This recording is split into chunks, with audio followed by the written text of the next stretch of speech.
Les bébés sont nombreux, très nombreux à ce premier salon. Ils ne sont pas vivants, mais c'est tout comme.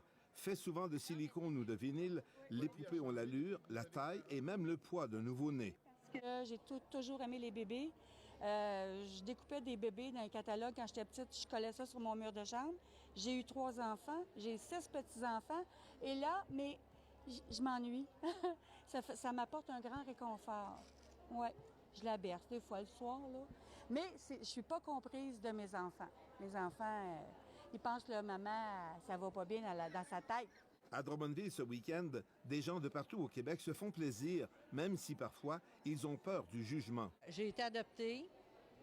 J'ai pas de frère, j'ai pas de sœur. Je voulais avoir des enfants, je voulais adopter. J'ai pas pu, on s'est divorcés. Puis c'est ça, j'avais la maladie d'endométriose, pas avoir d'enfants. Fait qu'à 66 ans, je me suis payée Juliette.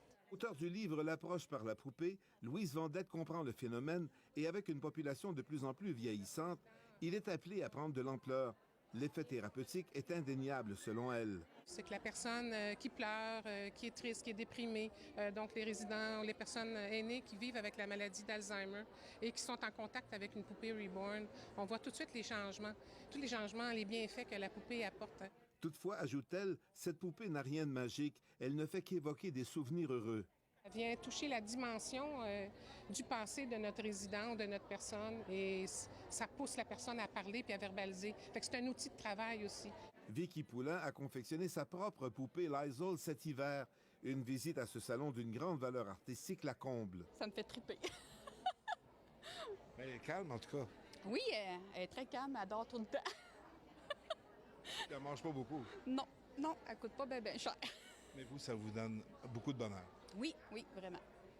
Ça me fait plaisir de venir voir le talent des autres femmes ici. La demande était là. Ça fait des années. On a des clientes ici là, qui allaient en Ontario, qui allaient aux États-Unis assister à des salons. On ne savait pas du tout à quoi s'attendre. Fin de semaine du Grand Prix, fin de semaine de la Fête des Pères, il fait pas beau dehors. On ne savait pas du tout s'il allait avoir des clientes et elles sont là. Tellement que ce salon sera de retour l'an prochain pour une deuxième édition. Ici Jean Harel, Radio-Canada, Drummondville.